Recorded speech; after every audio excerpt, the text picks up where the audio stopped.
big loads only for our Oliver. I'll come out this morning and I didn't notice last night before I went in, but he started mucking out.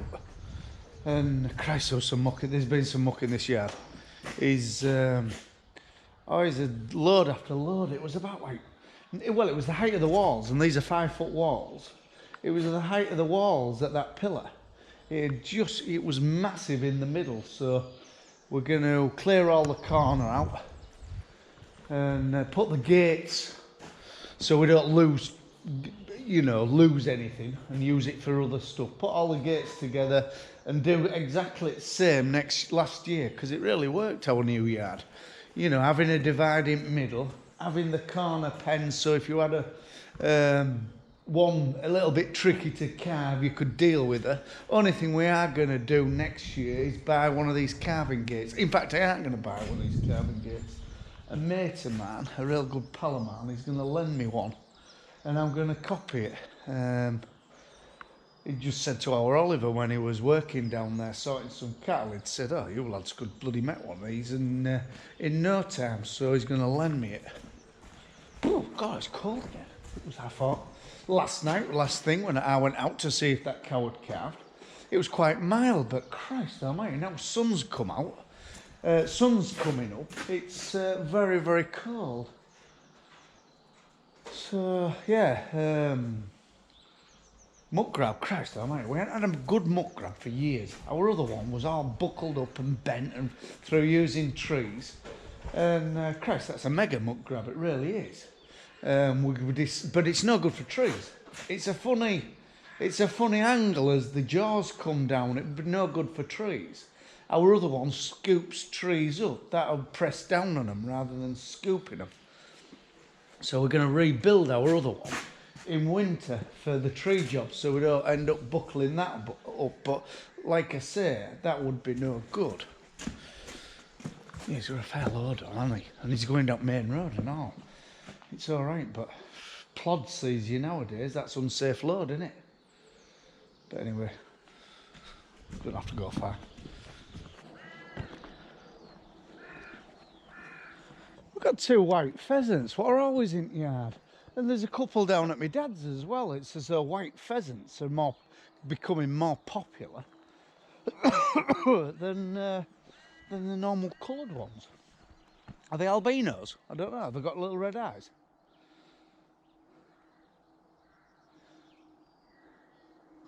We had to, Phil had to knock off ploughing. You can see all the yellow stuff coming up because his land wheel was sinking in the slurry. And we've had to let it soak in overnight. So, because we don't want that yellow stuff at the top. There's no bloody fertility in that. So yeah, so his land wheel don't sink in as much to plough this grass in. So I've had a word with Beet drill man and all, and he's coming today. So we need to crack on first thing and start getting some, get it prepared, or I delay him a day. I don't know. I'll ring Pete and see what he says.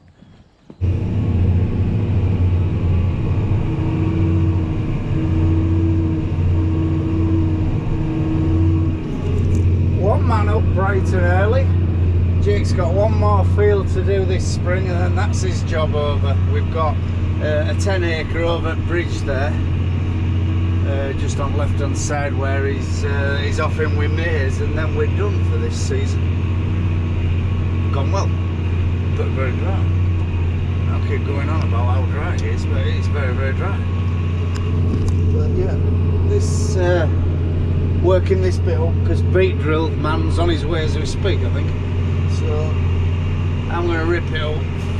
Phil's going to power it when he gets here. There's only 7 acre here. There's 17 acre over there prepared. So as soon as he gets here, he can get loaded up with seed and be away like.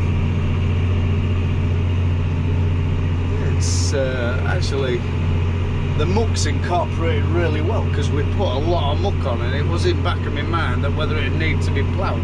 But it's a right funny shape a little bit. So it'd be, it's sort of all gearings, if you know what I mean. What do you call them? We call them gearings. We call them gearings, you know, a funny shaped field or a little nab end or whatever. What do you call them in your parts?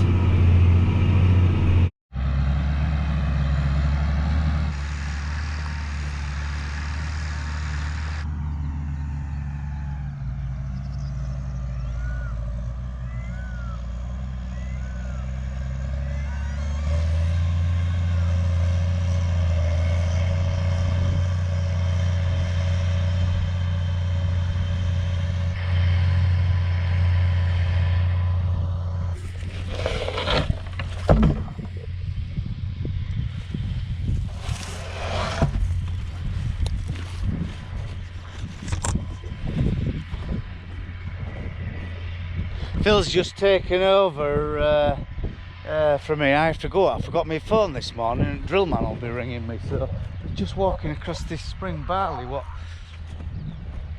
quite early sown.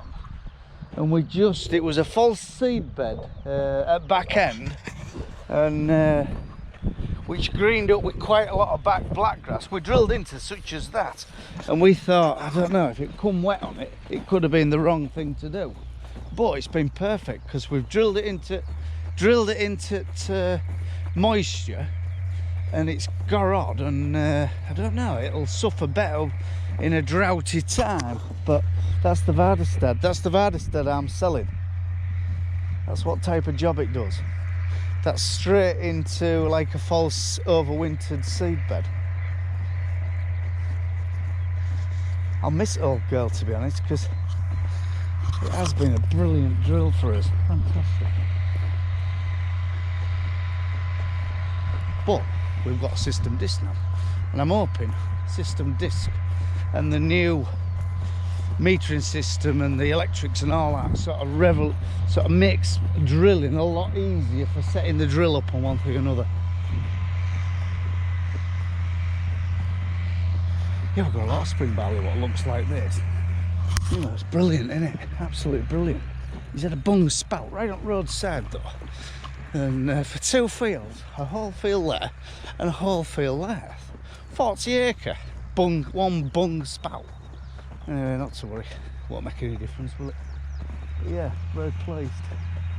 We're worried that we're going to have, well, we're definitely short on silage. I had to buy some, but I think we'll be okay. I bought some barley straw the other day off a neighbour, and we've got quite a bit of roughish straw left. So, but there was one point that we were panicking that we're going to run out of straw.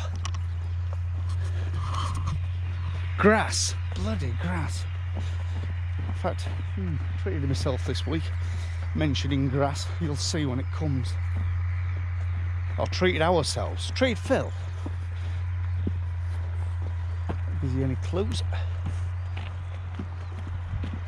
Gosh, the dikes and becks are nearly at like trickling summer levels.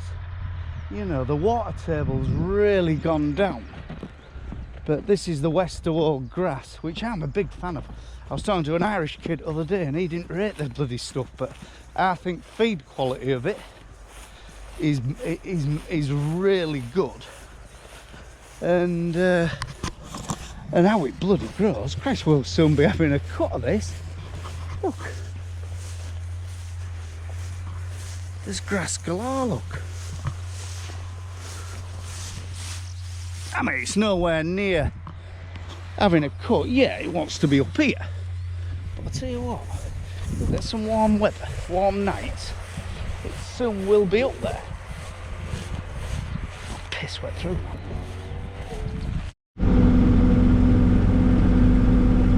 Finishing off some T0 fungicides. Well, it's a bit of all sorts, a bit of a concoction really. It's a fungicide, herbicide, it's got some weed killer in, and for broadleaf stuff, and growth rag. But Christ almighty, I don't think you need a growth rag on here because it needs to grow fairly sharpish. Anyway, it's getting one, and all the nitrogen still sat on top what we put on. Christ, it must be a fortnight ago. Which is quite worrying really. I thought there'd have been enough dew to sort of wash it in, but and there's cracks appearing in the soil. And it's that dry, the cracks appearing, so Christ, we're desperate for some moisture. And it'd be a bloody good crop if it gets it, it really will. I'm just sort of skegging in tram lines. And I haven't seen, oh there's one there actually. There's hardly, I know it's bad to see, I'm trying to see, you'd be better on your knees to pick up. You can't see any blackgrass at all. Our residual chemicals at back end must have done a fantastic job to keep them at bay. But yeah, quite worrying that time of year that it ought to be a foot taller than this really. 6 message to already. I'll go today. Phil's preparing beet lamps still. Pete's turned up with his Grimmy drill. I might have a look at that later if I get time. I've got a few tanks of spray to do, and then if we don't want to be too late, unnecessary working. You know, there's no point in working unnecessarily. And next week the big shed build begins. We've ordered the steel. In fact, I got it off our buyers group. In fact, I need to tell you about our buyers group. We're in a group called Woolmarsh, and they've got a list of companies they deal with. You know, hundreds of companies they deal with. And what you do, you tell them what you want, and they shop around to get your best price, and then you pay a divvy at end of year for the privilege of them working for you. And Christ almighty, they save us some money. Well worth doing it. And I deal with a couple of lasses in office. They look after me, and boss man Ian. He's a real decent. In fact, they're a decent firm. Yeah, Woolmarsh. I'll show you the list of companies they deal with, because we were tempted with buying joining another buyers group, and I think I spoke to him at a show or something like this, and then I got phone call after phone call. Are you interested or not? And it pissed me off, so I binned them off. Anyway, when we changed agronomy from dealing with agri to an independent mate of mine who's our agronomist now, he says you ought to join Woolmarsh. Didn't know much about them at that time, and because majority of his chemicals come through Woolmarsh, because they have the buying power to source it in big amounts, and sell it at a very reasonable rate. And a lot of our chemical gets billed through Woolmarsh. It'll come out. This tankful came out of 3 different vans. They distributed it, and Woolmarsh got most of the chemical, and Farm Agri at Driffield, they got the rest. And but it comes out of. It could be an agri van. It could be a frontier van, it could be whatever, you know. You understand? Yeah.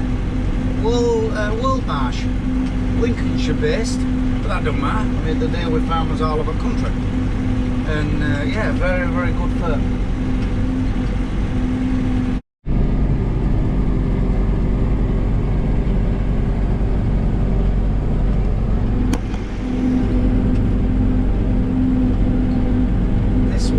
Though is a little bit sparse. There was a little bit of slug damage at this end, and the seed bed was a bit rough. We should have powered it again, but anyway. But I think if it gets a good rate, it's got potential, because the tillers are there. It's massively tillered. There aren't many plants, but they're massively tillered. So hopefully get a bit of rain and can give it a boost and catch up a bit. This field here is 3/4 of a mile long and only 10 acre. It's just over 24 metre at the top, and at the bottom it's 24 metres width. So yeah, a bit of an oddball size field really.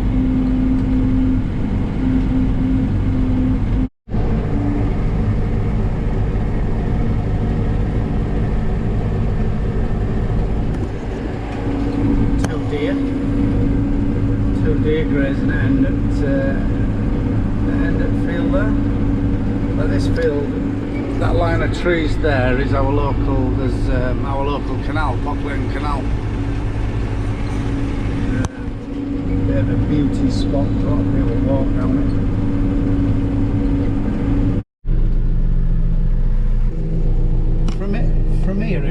so bad, but when you sort of drive all over it, looking down on it, there's just too many bare patches for it to be. And I honestly thought this was going to be one of our showstoppers. I really did. How it grew through winter and how it looked. But yeah, like I said, a lot of patches.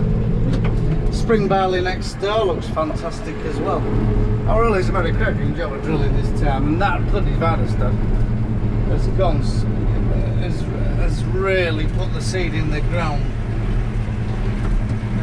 Right, we'll see what they're up to. What he's doing in the distance there is we're drilling that 17 acre in 2 lumps, and he's mapping this side of it now. And there is chance of our, after this winter barley here being taken off, we might drill that with Westerwald, and we'll have the overwintered cattle on this high sand here, and it'll be very handy just to keep giving them possibly a row of beet by extending the fence, which might work very well. So yeah, he's coming up this middle now, and he's in fact no, he's starting drilling now. He's unfolding and he'll work this way. All the bottom end of the field is in with jamming for early lifting, and this high sand, which hopefully would be drier, is in with Enemax and Blizzard, a harder variety. Sunday morning, never got a chance to sort of have a look at Pete yesterday to show you his drill, but he's made a fantastic job. It's a very light on this high sand here though. We're just a bit worried about it blowing, so we might get the muck spreader on Monday and just put a bit of rotted pig muck in that middle, just to sort of key it to ground. I haven't made a decision yet. We'll sort of have a study at weather forecast, but no, the drill itself's made a fantastic job. What he's got a Grimmy beet drill. It's not air assisted, so air doesn't suck the seeds onto the cell wheels, so it's just like the seed sits on a cell wheel and goes round and drops in the seed in the ground. A lot of the Vadestad, such as your Vadestad Tempo, they vacuum the seed to the cell wheel, if you know what I mean. And I think, you know, it's but no, last year we had very few gaps, so yeah, very pleased. But yeah, I'm very sorry I didn't film it for you, but Chris, it was a bit hectic yesterday, what we're spraying on one thing or another. So, right, behave, you're knocking bloody beet all over, you idiot. Look at it, it's crackers. Right, on that note, from a rough old farmer in East Yorkshire and his crazy dog, bye for now.